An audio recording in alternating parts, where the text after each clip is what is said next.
मतलब एक सीन है वो जो हम्म। लोटा लेके मैं अंदर घुसता हूँ और फिर मन में बोलता हूँ लिंडी मेरी बॉर्डर पे।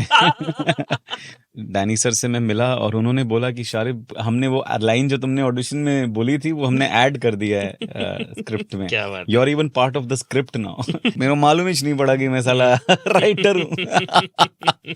उस 3 साल के अंदर एक शॉर्ट फिल्म मैंने की, वो रात अपन 2 बजे तक पिया नहीं रोया।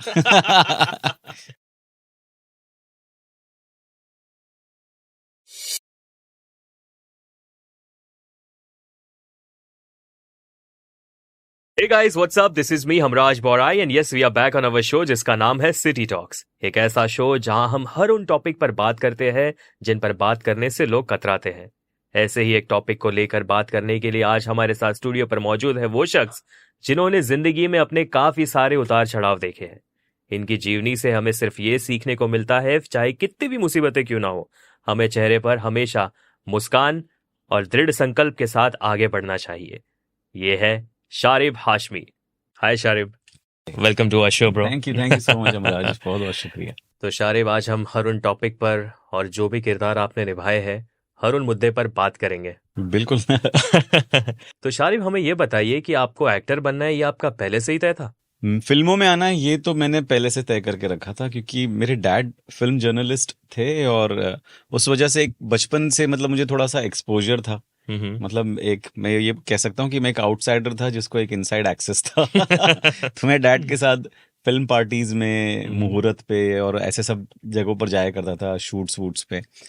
तो वो देख के मैं मतलब बचपन में मतलब उसने मुझ पर बहुत एक खतरनाक इम्प्रेशन छोड़ा था, क्योंकि जो चकाचौंध है इस इंडस्ट्री की उससे बचना मुश्किल है, उसके इम्पैक्ट से।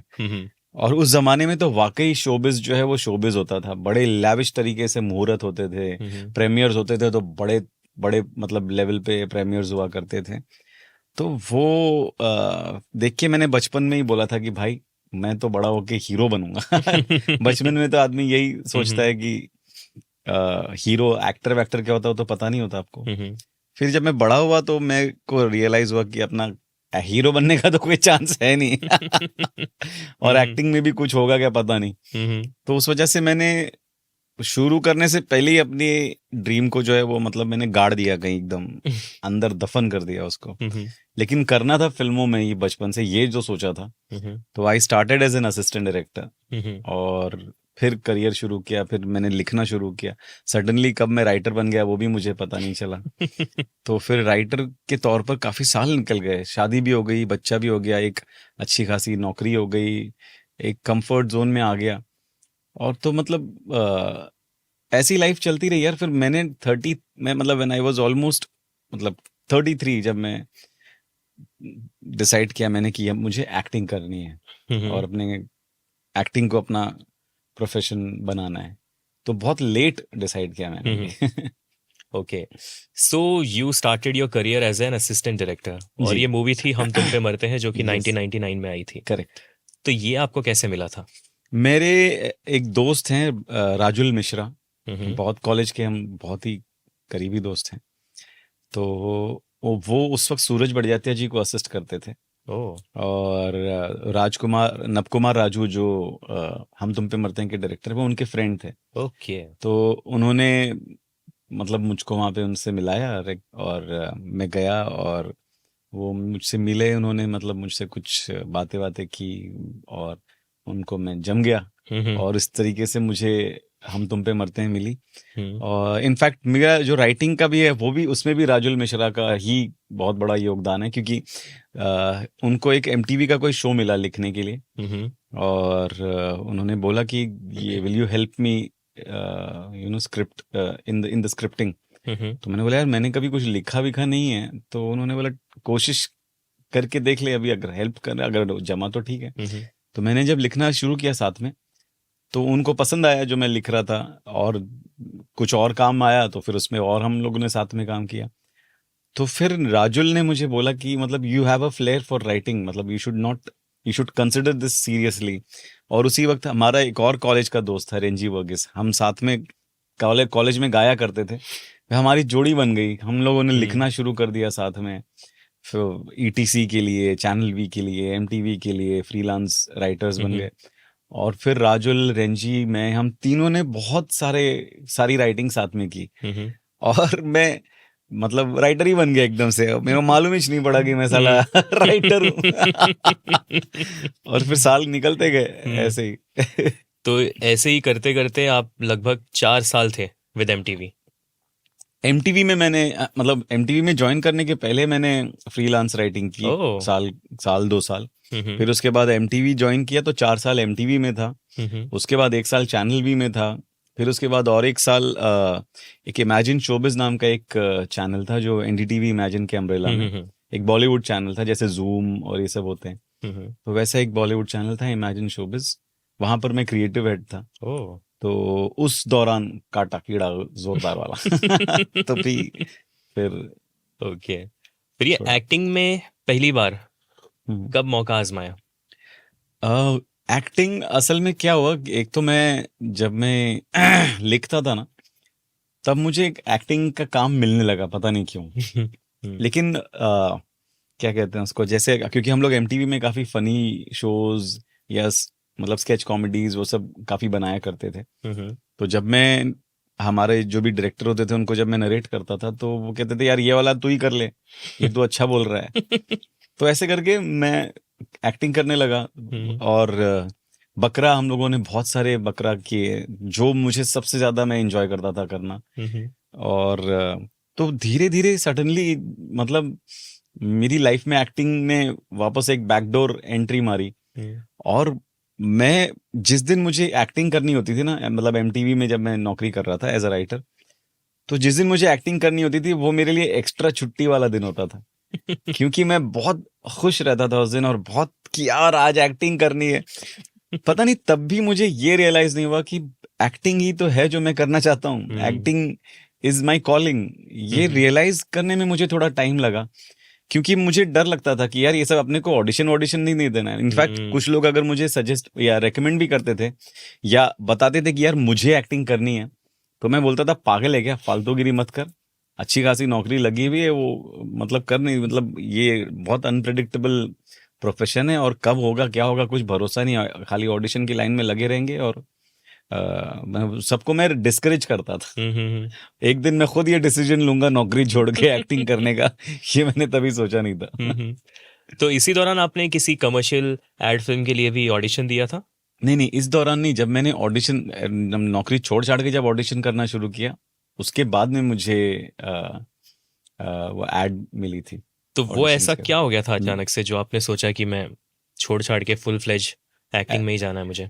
ये हुआ जब मैं नौकरी कर रहा था उसी दौरान मैंने 2 फिल्में भी की।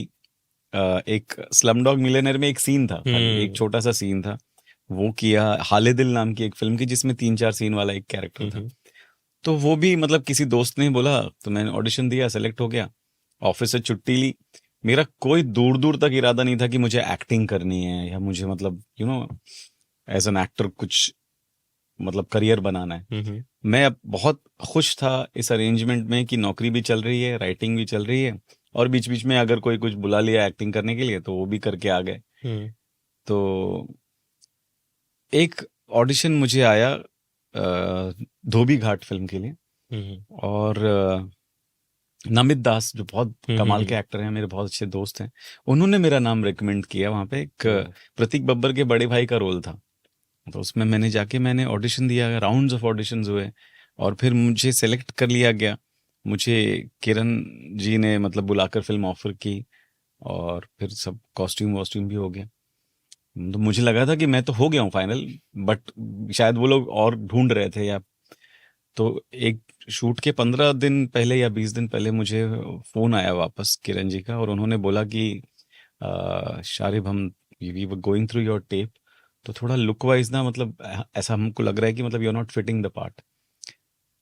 तो मैं एकदम वो हो गया था कि अरे यार ये तो मैं तो कर रहा था।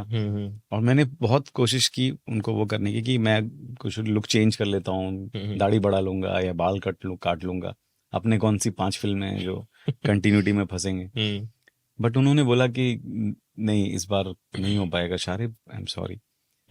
तो वो चीज ने मेरी जिंदगी में बहुत बड़ा रोल प्ले किया, क्योंकि अब जो उन्होंने डिसीजन लिया उससे मुझे कोई गिला नहीं, क्योंकि उनकी कहानी है, उनका किरदार है, उनको ज्यादा पता है। लेकिन मुझे वो जो रिजेक्शन था ना, उससे मैं पूरी तरह से ऊपर से नीचे तक हिल गया था मैं, और मैं बहुत रोया था उस रात को, मुझे आज भी याद है, मैं कभी भूल नहीं सकता। वो मुन्ना भाई एमबीबीएस का गाना है ना, वो रात अपन 2 बजे तक पिया नहीं, रोया क्योंकि पीता नहीं अपन।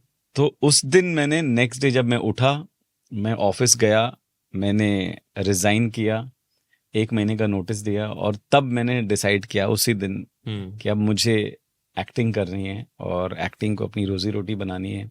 और पता नहीं क्या जुनून सवार था, क्या था, मतलब तब से मैंने फिर मतलब एक्टिंग को मतलब अपना एज अ करियर परस्यू करना शुरू किया। सुपर या bro, you made a good decision and आज लग रहा है कि डिसीजन करेक्ट था। करेक्ट। उसके बाद जो डिसीजन के तुरंत बाद जो चीजें हुई, मेरी बैंड बज गई थी बहुत ज्यादा बैंड बज गई थी। नहीं, वो तो होते हैं, जब अचानक से हम कोई बड़ा डिसीजन लेते हैं तो उसके साथ साथ उसके साइड इफेक्ट्स भी आते ही हैं। हाँ हाँ, बिल्कुल आते हैं। तो जैसा आपने और कहा, अच्छा भी हुआ जो जिन चीज़ों से मैं गुजरा हूँ, जो मुश्किलें पेश आई सामने लाइफ में, क्योंकि अगर इमीडिएटली आ जाता, सब कुछ आसानी से मिल जाता, तो शायद उसकी कदर नहीं होती। आज मुझे उसकी मतलब अहमियत पता है, उसकी कदर है, और उसको मैं वैल्यू करता हूँ बहुत। नहीं, जब जो बंदा डाउनफॉल देखते हुए ऊपर आता है, सीढ़ी चढ़ के ऊपर आता है, तो वो हर एक चीज की और उसके आसपास के हर एक शख्स की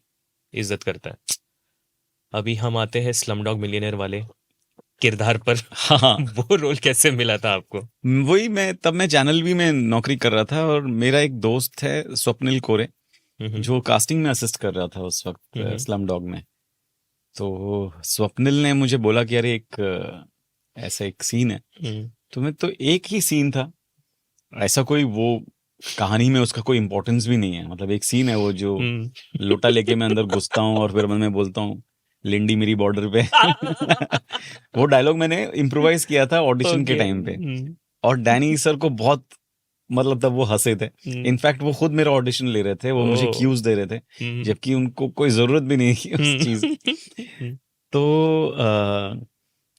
मैं सेलेक्ट हो गया उसमें, मैं शूट पर पहुंचा मैं, तो डैनी सर से मैं मिला, और उन्होंने बोला कि Sharib did you go through the script? तो मैंने बोला यस, मैंने स्क्रिप्ट पढ़ी। तो उन्होंने बोला कि हमने वो लाइन जो तुमने ऑडिशन में बोली थी, वो हमने ऐड कर दिया है स्क्रिप्ट में, you are even part of the script now.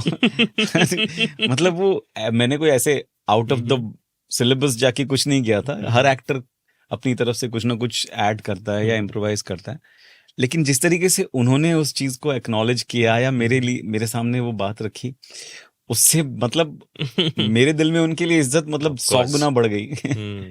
तो वो मैं कभी जिंदगी में नहीं भूलूंगा, मैं वो जो डैनी सर के साथ में जो टाइम स्पेंड किया, या जो स्लम डॉग का जो शूट था, it was memorable, very very memorable. Okay, तो ये था 2008, बट लेकिन 2007 में शूट किया हमने। ओके, 7 में शूट हुआ था, 8 में मूवी रिलीज हुई थी। इसके बाद कई सालों के बाद, मतलब जो काफी लोगों ने आपको ऑब्जर्व किया था, वो था एक शॉर्ट फिल्म मेहरूनी में। जी, उसके बारे में आप हमें बताइए, वो कैसे मिला आपको? वो तो तब तो मैंने ऑडिशन देने 2008 एंड में मैंने नौकरी छोड़ी थी, और उसके बाद से तो ऑडिशंस और एक्टिंग में घुस गया था। तो वो उसी दौरान मैंने सैकड़ों ऑडिशन दिए थे, कुछ नहीं मिला था मुझे, मतलब फिल्म्स के लिए, एड के लिए। मैंने डेली सोप के लिए कभी ऑडिशन नहीं दिया। लेकिन फिल्मों के लिए, एड के लिए मैं बहुत ऑडिशंस दिया करता था। एक एड मिला था, उससे क्या होगा, मतलब मेरी पूरी फैमिली है और रिस्पॉन्सिबिलिटीज थी। हाँ, एंकर वाइट टूथपेस्ट। तो 3 साल गुजर गए थे, और बट उस 3 साल के अंदर एक शॉर्ट फिल्म मैंने की जिसके पैसे नहीं मिले, और वो थी मेहरूनी। बट उस फिल्म ने मुझे बहुत कुछ दिया, बहुत प्यार भी दिया, और मुझे जब तक है जान भी मेहरूनी की बदौलत थी। तो मेहरूनी एक मेरे बहुत अच्छे दोस्त हैं, फराज, जिन्होंने डायरेक्ट की थी, और अब्बास सैयद उसने प्रोड्यूस की थी, दोनों मेरे दोस्त हैं। तो उन्होंने ये फिल्म बनाई मेहरूनी और उसको लोगों ने बहुत पसंद किया। यूट्यूब पर जब ये फिल्म आई तो नसीब से शानू शर्मा ने वो यूट्यूब पर देखी और उनको मेरा काम पसंद आया और उन्होंने मुझे जब तक है जान के ऑडिशन के लिए क्या बुलाया। बात है। और फिर इस तरीके से फिर मेरा पहला बड़ा ब्रेक जो था, या जो भी मतलब मैं ऑडिशन के बाद में जब मैंने शुरू किया काम, और मतलब सिर्फ एज एन एक्टर जब मैंने अपना देखना शुरू किया, तो जो सबसे पहला काम मिला मुझे वो जब तक है जान था। Superb superb. तो मेहरूनी से जुड़ी हुई कुछ किस्से, कुछ वारदातें जो कि मेहरूनी के साथ में तो बहुत कुछ है। मतलब हमने आ, मुंबई की ट्रेन्स में मुंबई लोकल में हमने पूरी फिल्म शूट की है। और मतलब बिना कोई परमिशन के, बिना किसी चीज अच्छा। के, क्योंकि और उस वक्त हमने 2011 में ये फिल्म शूट की थी। ओह। तो वो एक 5D के ऊपर, मतलब जब आदमी करता है तो उनको तो पता भी नहीं चलता कि शूट हो रहा है, क्योंकि तो फिल्म में डायलॉग्स थे नहीं। तो वो दूर से कहीं से वो कैमरा ले रहे, उनको लग रहा है कि शायद फोटो खींच रहे होंगे। हमने पूरी फिल्म ऐसे बना दी, लोगों को पता भी नहीं चला। और एक लड़का मुझे मिला। मैं एक बार हाइपर सिटी मलाड में एक मॉल हुआ करता था, तो वहां पर मैं काउंटर पे था। तो एक लड़का मुझे मिला, उसने बोला कि आप वो शॉर्ट फिल्म, वो मेहरूनी के अंदर आपने काम किया ना? तो बोला, अरे हाँ। तो बोला, मेरे को फिल्म बहुत पसंद आई। और मैं जब आप लोग शूट कर रहे थे, अंधेरी से जब ट्रेन निकली थी, तो मैं भी वो ट्रेन में था और मैंने आपको देखा था तभी। ये और मैं सोच रहा था कि ये क्यों जून के अंदर ये इतना स्वेटर पहन के क्यों खड़ा है ये आदमी, और इसको स्वेटर क्यों पहनाया है। और तो मैं हंस रहा था तभी। लेकिन जब मैंने आपकी फिल्म देखी तब मुझे रियलाइज हुआ, और वो जो उसमें एक स्लीव कटी हुई है। तो वो मतलब, और उसने मेरा पहला सेल्फी लिया था उसने क्या साथ बात में। है। Superb superb. तो ब्यूटीफुल। यस। क्योंकि ये मेहरूनी जब आई थी और मैंने जिन जिन को दिखाई, हर किसी की आंखों में आंसू थे, क्योंकि कहानी भी वैसी थी, ऊपर से आपकी एक्टिंग भी वैसी थी। थैंक यू तो एक जगह जहाँ मैं एज अ PR काम कर रहा था, तो वहाँ एक यू। डॉक्टर थी, एक NGO में था मैं। तो उन डॉक्टर को दिखाया, वो डॉक्टर काफ़ी देर तक रोई। अरे फिर बाप बाद रे। में मुझे मेरे दोस्त ने बोला कि इनकी जब नई नई शादी हुई थी, पहले ही साल में इनके हस्बैंड ही पास्ट हुए। तब से लेके ओह, अभी तक वो अकेले हैं और वो इस NGO में एज अ डॉक्टर काम करी। उन्होंने बोला अब मैं ओह, लोगों की सेवा करूंगी। मतलब डॉक्टर को तो चाहे तो उनको अच्छे खासे पैसे मिल सकते हैं, बट शी चोज NGO। उनने बोला कि यार अब जीवन में कुछ है नहीं है, मैं इनका भला करूंगी। तो उनने भी मुझे बोला कि हमराज ये मुझे डाउनलोड करके दे दोगे? अरे तो मैं बोला सुपर्ब यार सुपर्ब। तब मुझे भी जबरदस्त और मैंने रिलेट किया कहानी के बाद, हाँ यार ऐसे कई सारे लोग हैं जिनके साथ ही जीवन हुआ के है। बीच मझधार में हाँ छूट हाँ। जाते हैं फिर। तो ये था। फिर इसके बाद, जब तक है जान, हाँ। इसके बाद आपको मूवी मिली थी, तो वो जी, एक्सपीरियंस कैसा है? सीधा कमाल एक्सपीरियंस था शाहरुख खान। यार। जब तक है जान दो, मतलब मेरे लिए पहला इतना बड़ा ब्रेक। और एक ही फिल्म के अंदर यश जी हैं, आदित्य चोपड़ा सर हैं, शाहरुख खान साहब हैं, कटरीना कैफ है, अनुष्का शर्मा है, करण जौहर साहब कॉस्ट्यूम्स कर रहे हैं उनके, और शर्मिष्ठा रॉय आर्ट डायरेक्टर हैं, इतनी बड़ी प्रोडक्शन डिजाइनर हैं वो, और कैमरा कर रहे हैं अनिल मेहता सर। तो ऐसा लग रहा था कि जिस दिन मैं मेरा डे 1 था YRF स्टूडियो में, मैं अंदर घुसा तो मुझे ऐसा लग रहा है कि मैं सपना देख रहा हूँ ये, कि ये इन सब लोगों के साथ तो काम करने के मैं सपने देखा करता था।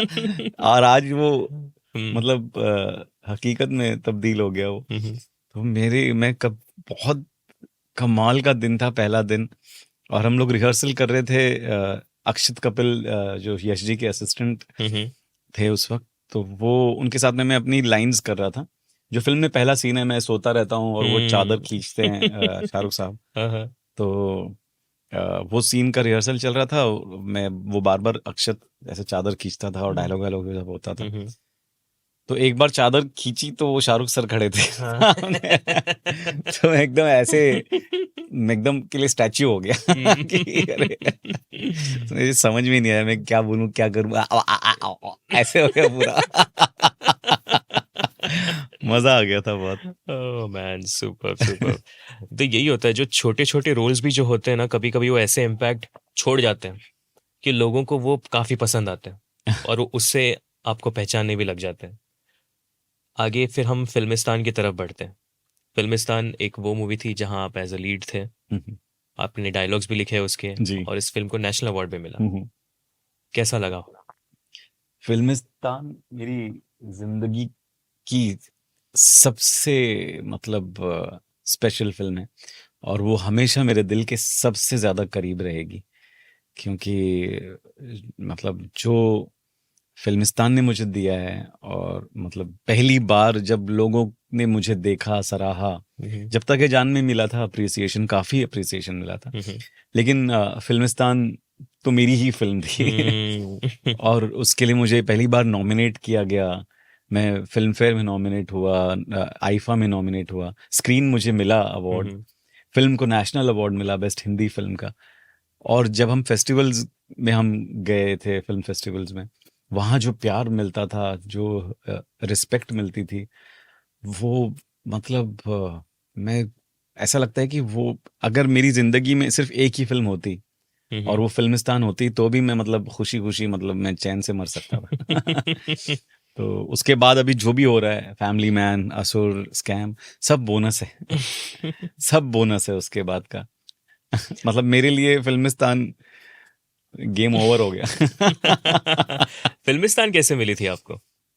फिल्मिस्तान मैं असल में उस वक्त जब मैं 3 साल से नौकरी जब कर रहा था, सॉरी जब ऑडिशंस दे रहा था, हम्म। तो कुछ हो नहीं पाया था। और दोबारा मतलब इनफैक्ट मेरे सेविंग्स तो खत्म हो गई थी, कर्जों में डूब गया था मैं। हम्म। तो मुझे नौकरी दोबारा करनी पड़ी थी। ओह। तो तब मैं बिंदास में था, यूटीवी बिंदास में, और वहाँ पर नौकरी कर रहा था। तब नितिन, जो फिल्मिस्तान के राइटर डायरेक्टर हैं, उन्होंने ये आइडिया मुझे सुनाया। हम्म। और उसी दौरान क्या कहते हैं उसको, वो लिखना शुरू किया उन्होंने। हम्म। तो मैं ऑफिस से शाम को उनके घर जाता था, वो जो भी लिखते थे वो मुझे सुनाते थे, और हम लोग साथ में बैठ के डिस्कस करते थे। ऐसे करके स्क्रिप्ट पे उनके उसके काम चल रहा था। और एक दिन लिखते लिखते नितिन ने बोला कि यार, ये जो रोल है ना, हम्म। ये तेरे को बहुत सूट करेगा। हम्म। तो मैंने बोला, हट यार, कहाँ अभी वो पहली फिल्म एज अ डायरेक्टर भाई बनाने वाला है, उसमें मेन लीड मेरे को क्यों लेगा। अंदर से तो मैं बहुत वो हुआ था कि यार है तो मन में सही। लड्डू हाँ, फूटा। मन में लड्डू फूटा। लेकिन लेकिन जब उन्हें प्रोड्यूसर मिला इस फिल्म के लिए, तो he made me audition for the main lead. Hmm. और उन्होंने अपनी बात रखी, और थैंकफुली प्रोड्यूसर्स को भी मेरा ऑडिशन पसंद आया, और इस तरीके से मुझे फिल्मिस्तान मिली। और फिल्म ने भी काफी फिल्म लोगों को ने, बहुत पसंद आई। जी हाँ, मतलब फिल्म ने अभी भी मतलब मुझे उसके मैसेजेस आते हैं फिल्मिस्तान के, हम्म। क्योंकि अभी फिर से ओटीटी पर अवेलेबल हुई है वो रिसेंटली। हम्म। तो लोग फिर से देख रहे हैं। और अ, मतलब फिल्मिस्तान, मतलब मैं जो भी हूँ फिल्मिस्तान की बदौलत हूँ। हम्म। सब कुछ जो भी हुआ है मेरे लिए, मेरा करियर एक फिल्मिस्तान का एक बहुत, फिल्मिस्तान मेरी करियर का बहुत बड़ा माइलस्टोन है। सुपर। इनफैक्ट फैमिली मैन भी जब मुझे मिला, उसके पीछे भी, क्योंकि ये इसने फिल्मिस्तान की है, और तो वो एक ओ। मतलब जो होते हैं ना कि क्राइटेरियाज, तो उसमें हम्म। एक क्राइटेरिया ये था कि ये वो फिल्मिस्तान वाला बंदा है। हाँ, मैं इस अगला फैमिली मैन की तरफ ही आ रहा था। तो जैसे कि आपने खुद ही कह दिया कि फिल्मिस्तान की वजह से मुझे यस वो यस, किरदार मिला, तो आपने बिल्कुल। इसके लिए ऑडिशन किया था या फिर? यस यस, फैमिली मैन के लिए मैंने ऑडिशन किया था। हम्म। और इनफैक्ट फैमिली मैन के पहले, मतलब मुझे लगा था कि फिल्मिस्तान के बाद तो अपना काम हो गया है, हम्म। अराइव्ड। लेकिन वैसा हुआ नहीं, क्योंकि हम्म। बहुत टाइम गुजरता गया और मुझे कुछ अच्छी फिल्में मिली नहीं। हम्म। और जो फिल्में मिली वो बीच में अटक गई, या बन के रेडी हुई लेकिन वो रिलीज नहीं हो पाई, कुछ शुरू होने से पहले ही बंद हो गई। तो एक हम्म। पता नहीं डेस्टिनी, नसीब क्या था, वो साथ नहीं दे रहा था। हम्म। और मुझे तो लगा था कि अब तो मैं छा जाऊंगा। तो उसके एग्जैक्टली ऑपोजिट हुआ। हम्म। और साल, 2 साल, 3 साल ऐसे ही गुजर गए। ओ। तो फिर फिर से मैं ऑडिशंस के चक्कर शुरू हो गए, और फिर से रिजेक्शंस शुरू हो गए। हम्म। फिर पैसे खत्म होने शुरू हो गए। फिर उधार मांगना शुरू हो गया। हम्म। तो मैं तो मतलब, और इस बार जो हुआ वो पहले से ज्यादा तकलीफदायक था, क्योंकि इस बार फिल्मिस्तान के जरिए मुझे थोड़ी बहुत एक थोड़ा सक्सेस का टेस्ट मिला था मुझे। तो वो जब फिर से आपसे छिन जाता है, तो वो और ज्यादा मतलब आपको दुख तकलीफ मिलता देता है। है। फिर फिल्मिस्तान जब फैमिली मैन का जब मुझे ऑडिशन आया तो और मैं ऑडिशन दे के बाहर निकला तो मुझे लगा कि आज कुछ अच्छा हुआ है, आज दिया है कुछ मस्त अपन ने। और एक इंट्यूशन था कि यार अगर ये क्लिक कर गया ना तो शायद कुछ लाइफ में अच्छा होगा। और नसीब से मैं सेलेक्ट हो गया उसमें। और जो मैंने सोचा था वाकई मतलब family man changed things for me. और फिल्मिस्तान से मतलब मुझे अप्रिसिएशन मिला था और लोगों मतलब इंडस्ट्री में लोगों ने फिल्मिस्तान को बहुत देखा था, लेकिन फैमिली मैन से मैं घर घर में पहुंचा। मतलब एकदम प्रॉपर रिकग्निशन जिसे हम कहते हैं, वो फैमिली मैन की बदौलत मिला। हमने ये भी सुना था कि ये जो फैमिली मैन का कैरेक्टर है JK, this was supposed to be a Bengali character. हाँ, जब मैं ऑडिशन के लिए गया और मैंने स्क्रिप्ट पढ़ी तो वो उस पे कैरेक्टर का नाम लिखा था घोष। तो मैंने कहा यार मुझे थोड़ा टाइम चाहिए, मुझे बंगाली एक्सेंट पे काम करना है मुझे। तो वैभव विशांत जो उस वक्त मुकेश छाबड़ा भाई को के एसोसिएट थे, तो उन्होंने मुझे बोला, वैभव ने, कि यार अभी फिलहाल ऐसी न्यूट्रल ऑडिशन दे दो, उसके बाद में हम देखते हैं क्या करना है। तो मैंने न्यूट्रली ऐसे ही कर दिया। तो बट राजन डीके को वो ऑडिशन पसंद आया और उन्होंने मुझे बोला कि यार तू दिखने में तो बंगाली नहीं लगता और अभी वो फेक बंगाली एक्सेंट भी नहीं करना है अपने को, तो कौन से रीजन में अपन मतलब फिट कर सकते हैं इस कैरेक्टर को, तुम बताओ, मतलब अकॉर्डिंग टू योर कन्वीनियंस। तो मैंने बोला कि यार पंजाबी करेंगे, मतलब पंजाबी बहुत हो गया है मतलब। तो मैंने बोला फिर यूपी साइड का भी मैं कर सकता हूँ। तो यूपी तो तिवारी ऑलरेडी है। तो फिर मैंने बोला मुस्लिम टाइप का कुछ ऐसा कुछ मियाँ भाई, तो मतलब वो तो ऑलरेडी पाशा भी है, जोया भी है। तो मैंने बोला फिर मैं मुंबई बेस्ड बंदा हूँ, मतलब महाराष्ट्र में पैदा पला बड़ा हूँ, मालवनी का हूँ, मराठी भी बोल लेता हूँ। तो उन्होंने बोला ठीक है, तो उसको महाराष्ट्रन बनाते हैं। फिर नाम डिसाइड की, बहुत सारे नामों की लिस्ट हम लोगों ने बनाई, जिसके अंदर से जेके तड़पदे फाइनल किया और ऐसे फिर वो और फिर जैसे घोष बन गया, जेके घोष बन गया महाराष्ट्र। मैं अभी कल ही हम बात कर रहे थे कि एक जय वीरू के बाद जो कोई जोड़ी ज्यादा हिट हुई है, अरे वो श्रीकांत और जेके है। थैंक यू नहीं, क्योंकि पार्ट 2 में जिस तरीके से जो था वो व्हेन यू आर हॉस्पिटलाइज्ड और वो आता है कि यार तू पागल है क्या। Super man, super. Thank you. तो how was working with Manoj Bajpayee, कैसा लगा मनोज आपको? सर के साथ काम करना मतलब जीवन सफल हो गया मेरा उनके साथ काम करके, उनसे मिलके। मैं मतलब अपने आप को बहुत खुशनसीब मानता हूँ कि मैं उनके साथ में इतना करीब से उनको जानने का मौका मिला, उनके साथ वक्त बिताने का मौका मिला, उनके साथ काम करने का मौका मिला। बहुत कुछ सीखा उनसे, मतलब वो चलता फिरता एक्टिंग स्कूल है। हाँ, ये तो सही बोला। बहुत बहुत जबरदस्त, और उतने ही प्यारे इंसान है, उतने ही मजेदार इंसान है। बहुत ही जबरदस्त। तो हम मनोज सर की बात कर रहे थे। मनोज बाजपेयी एक, जैसे कि आपने कहा, चलता फिरता इंस्टीट्यूशन है वो। जब आपको पता चला कि मुझे इनके साथ काम करना है, तो व्हाट वाज योर रिएक्शन? मैं तो जब मुझे फैमिली मैन के जब मैं ऑडिशन पर गया था तभी उन्होंने बोला था। तो मैं उस वक्त ही एकदम जोश में आ गया था, शायद उसी जोश में शायद मैंने ऑडिशन और अच्छा दिया। तो मेरे ख्याल से वो नाम सुन के मैं एक अलग एनर्जी आ गई थी अंदर। तो वो तो और हमने इनफैक्ट एक फिल्म करने वाले थे फिल्मिस्तान के तुरंत बाद।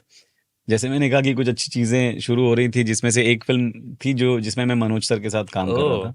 वो फिल्म भी शुरू होने से पहले ही बंद हो गई थी। तो वो उस वक्त बहुत अफसोस हुआ था कि यार पता नहीं कब मौका मिलेगा मनोज सर के साथ काम करने का। और फिर जब फैमिली मैन का पता चला तो मैंने बोला यार ये चाहिए यार मेरे को, ये मांगता है लाइफ में।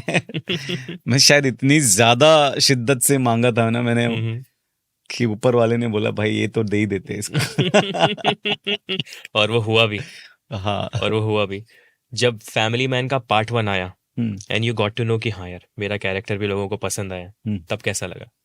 तब तो यार बहुत बहुत ज्यादा, मतलब तब जाके वो होता है ना कि मेहनत वसूल हुई। तो वो वाली फीलिंग तब आई जब मैं रिक्शे में जा रहा था और बाजू में से कोई एक बंदा, कुछ फ्रेंड्स लोग थे कोई कार में, और उन लोगों ने चिल्लाए जेके करके।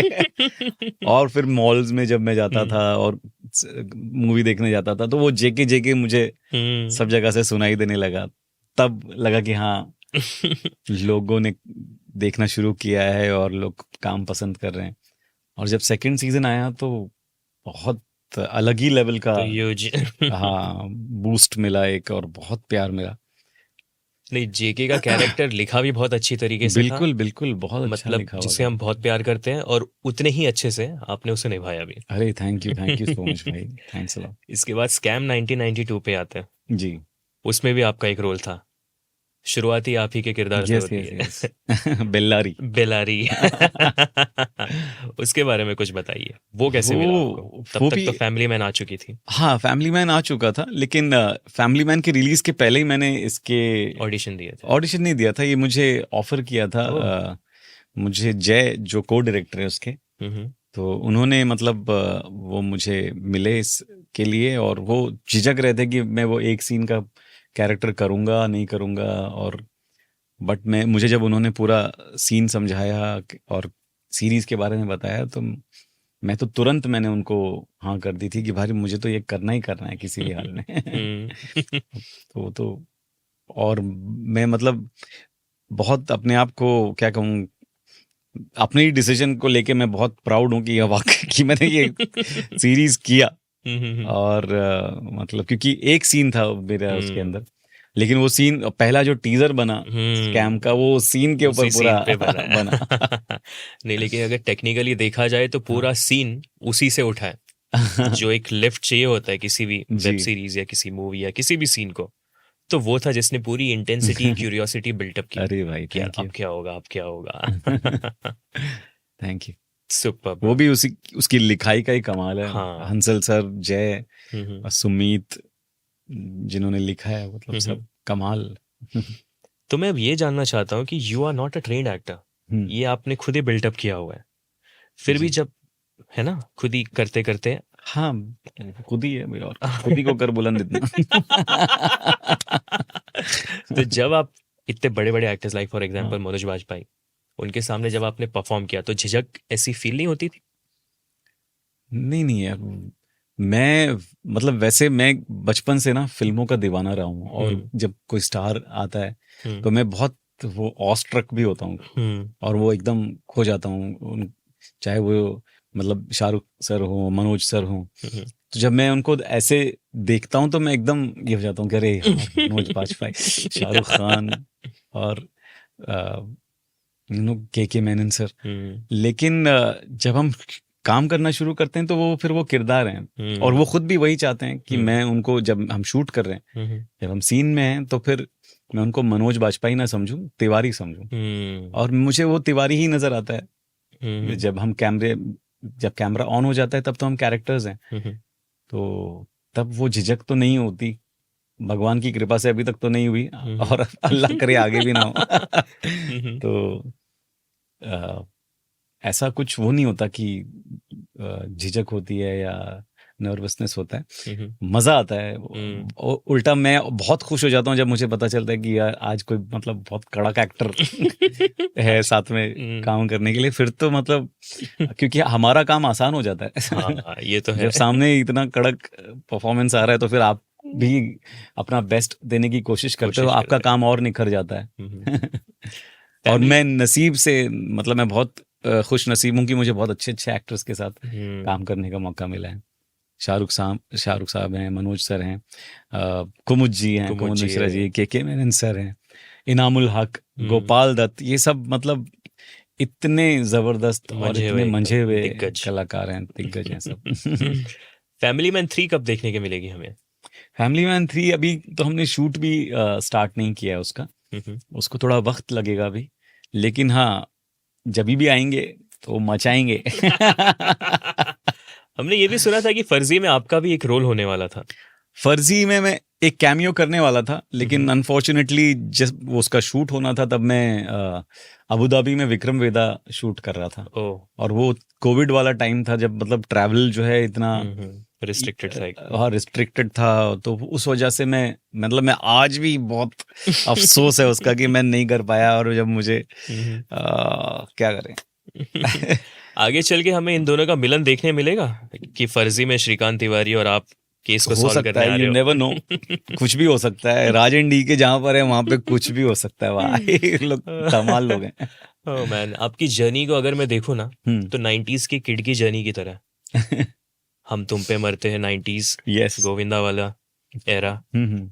फिर शाहरुख खान, फिर ओटीटी, हर एक चीज की हुई है आपने, जी। और आप गा भी लेते हो।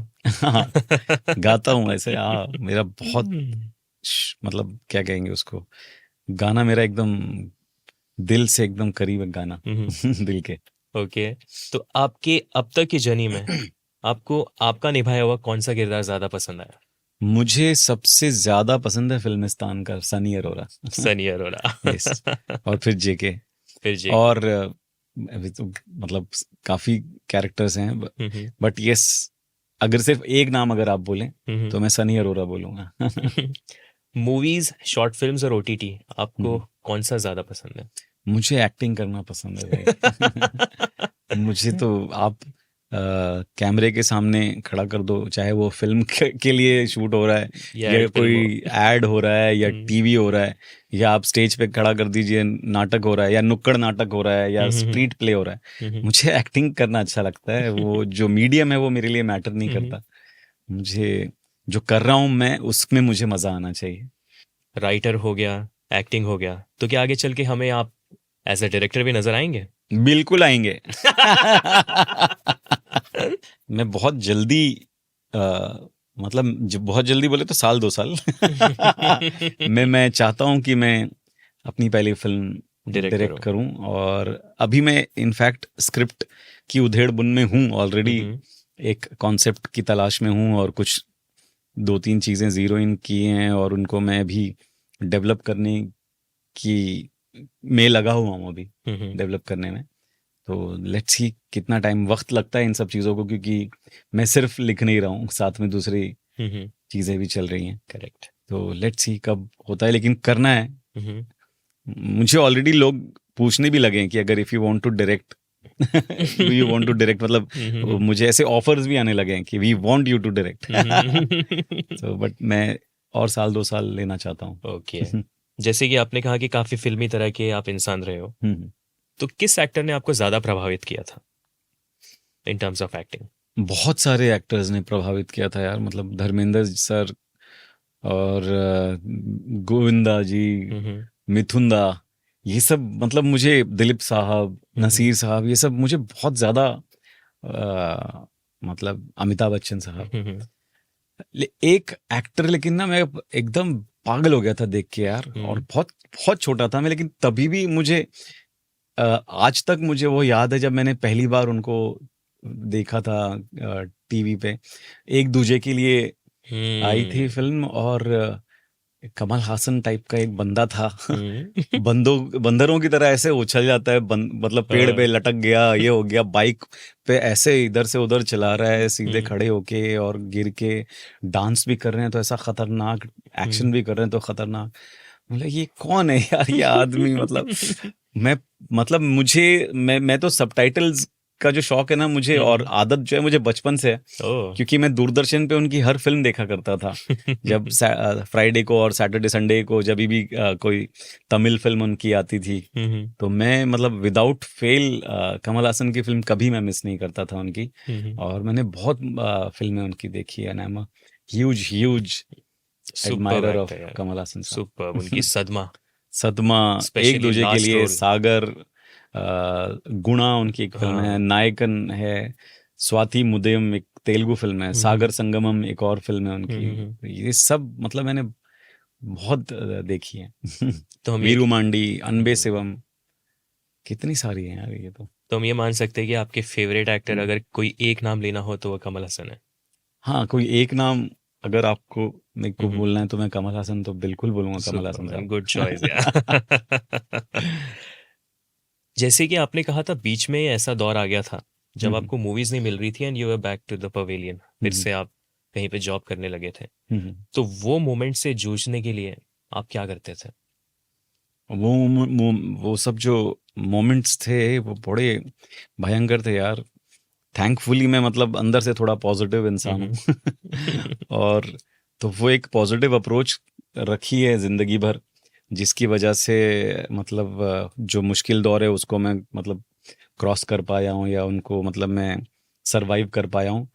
और इसलिए भी क्योंकि मेरे साथ में जो लोग थे, मेरा सपोर्ट सिस्टम बोलिए, या मेरे दोस्त, मेरी फैमिली, मेरी वाइफ, उन्होंने मुझे बहुत हर कदम पे एनकरेज किया, सपोर्ट किया।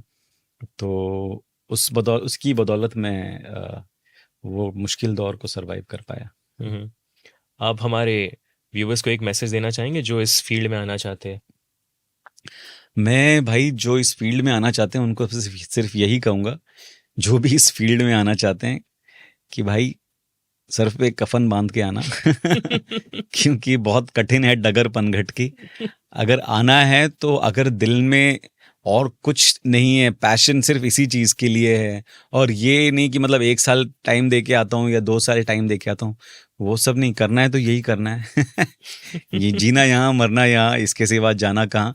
अगर ये लाइन आपको मैच करती है आपके साथ में, आपके दिमाग में, तो आइए welcome. Okay, thank you so much, Sharif bhai. Thank you. It was nice talking to you. Thank you. So this was Sharib Hashmi, जिनसे हमें काफ़ी कुछ सीखने को मिला। इनकी ज़िंदगी अपने आप में ही एक एनसाइक्लोपीडिया है, जिससे हम कुछ ना कुछ, या फिर कह सके कि बहुत कुछ भी सीख सकते हैं। This is me, Hamraj Borai, signing off, and you are watching City Talks. Hi, I'm Sharib Hashmi and you're watching me on Radio City India's YouTube channel. तो प्लीज़ लाइक कीजिए, सब्सक्राइब कीजिए और कमेंट भी कीजिए नीचे, जो करना है आपको करना है, घंटी बजाना है घंटी बजाओ।